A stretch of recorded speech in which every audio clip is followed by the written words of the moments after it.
So what I've done now is I've opened the front door and I've placed a pair of vice grips in the door latch. You can see the vice grips there to hold the switch to make the machine think the door's open.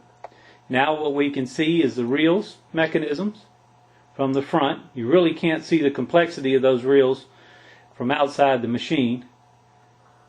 We can also see the hopper down at the bottom that controls all the nickels and spits them out.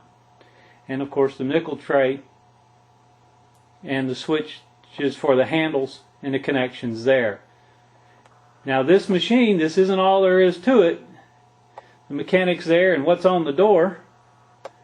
The door mechanics simply controls the coins coming in and validation of those, the various light systems for the fluorescents, along with the connections for the lights up here for the insert coin and coin accepted lights, along with the tilt light, and the winner paid meter that we looked at earlier is up here in the top right hand corner of the door. So the door contains all those components as well.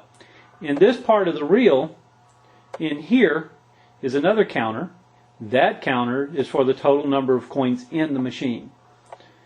So let's pull it out and run a coin through so we can see it run inside. I'm actually going to trick the machine. I don't actually have to put a coin in it because I can just pull the switch on the coin acceptor and make it think a coin fell in.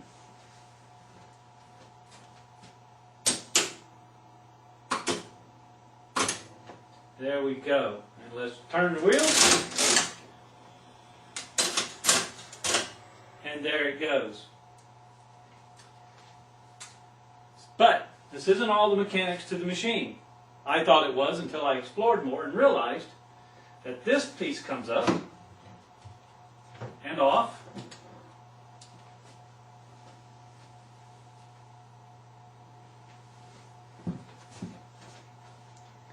And now the top of the machine is off. Oh, that's really bright. So what we're going to do now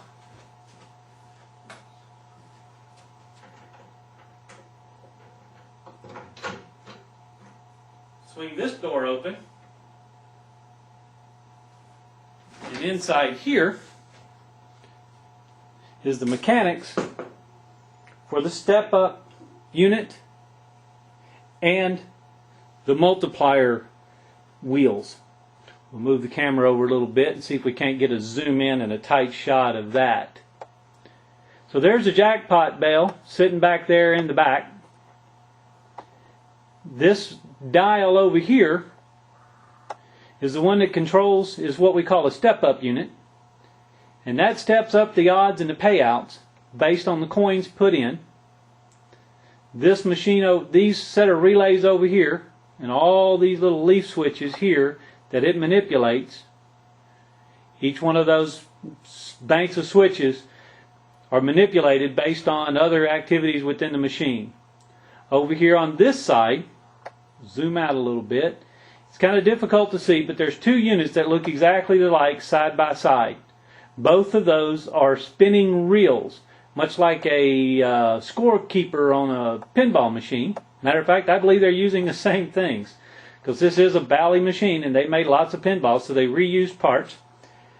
But when two coins are used, the reels on one of the set of reels is turned, giving the machine ability to pay 2 coins for every 1 count on the win wheel, and the other one is turned on 3, giving 3 coins with every 1 click on the win wheel. Now when we start talking about the windmill, we have to go back to the bottom of the machine, down here by the hopper.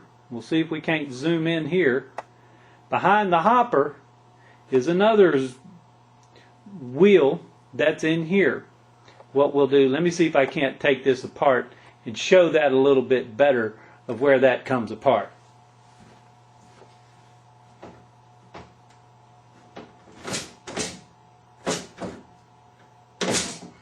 comes off. We're going to turn the machine off.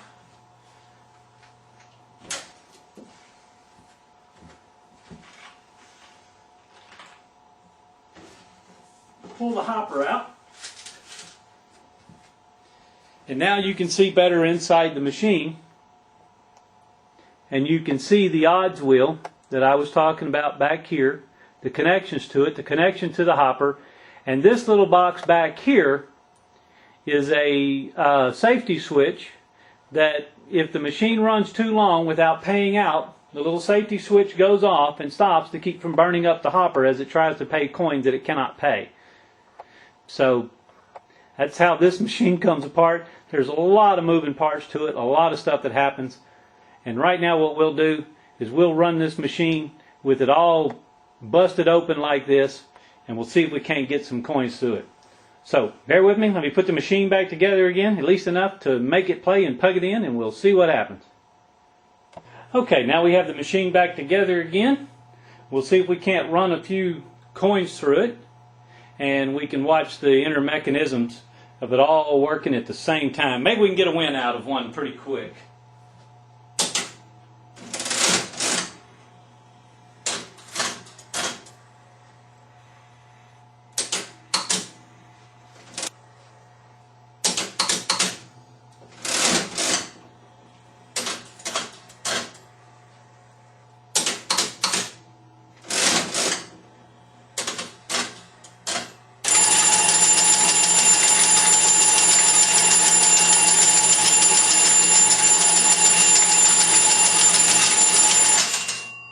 So there you go, a single bar win with 3 coins and 30 coins played.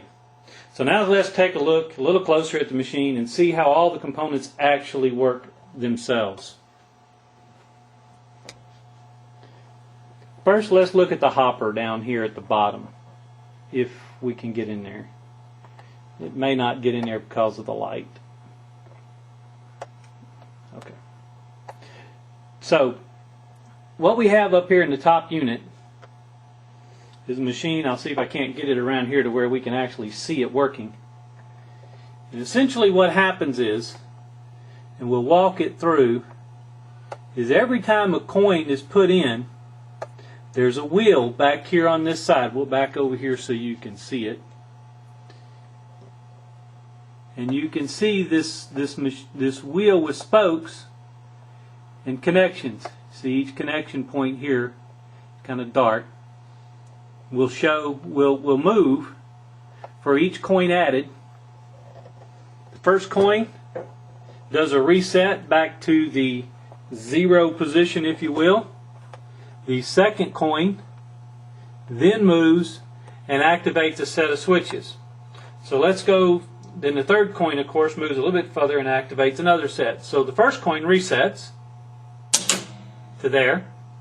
The second coin, if you watch these switches here, will move.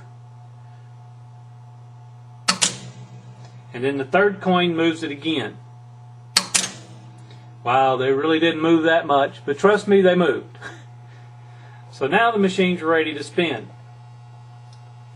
And when it plays, these are the wheels that we were talking about that made to decide whether it's the multiplier for the wheels to win. Now that we've looked at that, what we'll do is we'll take the machine apart, we'll pull the reels out, and show you how they actually function themselves.